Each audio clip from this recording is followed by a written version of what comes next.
মই এটা কথা ক'বলৈ সময়পতি লক্ষ্য ৰাখি এটা কথা ক'ব বিচাৰিছোঁ।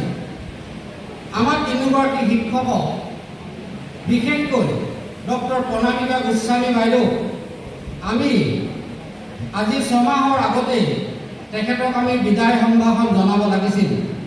কিন্তু এটা বিশেষ কাৰণত বিশ্ববিদ্যালয়ৰ সপ্তাহ, নিৰ্বাচনী ব্যৱস্থা তথা আমাৰ পৰীক্ষাৰ কিছু অসুবিধা হোৱাৰ কাৰণে আমি তেখেতক নিৰ্দিষ্ট সময়ত সম্বোধনা বা বিদায় মুহূৰ্ত বিদায় জনাব নোৱাৰাৰ কাৰণে আমি তেখেতৰ ওচৰত আমি ক্ষমা বিচাৰিছোঁ। যে কি নহওক, এই তিনিজন আমাৰ কৃতি শিক্ষক, তেখেতলোকৰ বিষয়ে নিশ্চয় আমি বিশিষ্ট ব্যক্তি মাতি আনিছোঁ, নিশ্চয় আপোনালোকক ক'ব।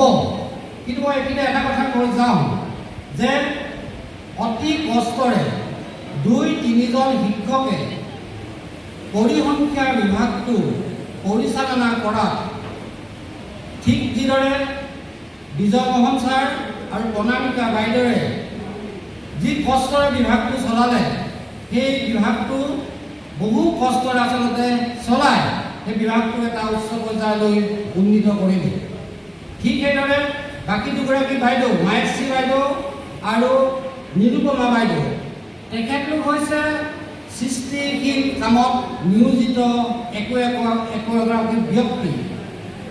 মায়েশ্ৰী বাইদেৱে বহু কিতাপ সম্পাদনা কৰিছে, বহুত গ্ৰন্থ লিখি উলিয়াইছে। ঠিক সেইদৰে নিৰুপমা বাইদেৱে 40খনতকৈ অধিক গ্ৰন্থ প্ৰকাশ কৰি, ইয়াৰ উপৰিও গুৱাহাটী বিশ্ববিদ্যালয়ৰ পৰা স্নাতক আৰু স্নাতকোত্তৰ তেখেতে সোণৰ পদক লাভ কৰিবলৈ সক্ষম হৈছিল। গতিকে আমি আটাইগৰাকী শিক্ষয়িত্ৰীক মোৰ ফালৰ পৰা আন্তৰিক শ্ৰদ্ধা জনাইছোঁ। ঠিক সেইদৰে বুধিনাথ ডাঙৰীয়াকো শ্ৰদ্ধা জনাইছোঁ আৰু সদৌ আজি এই অনুষ্ঠানটোলৈ সকলোকে উষ্ম আদৰণি জনাই মোৰ বক্তব্য সামৰণি মাৰিছোঁ। ধন্যবাদ।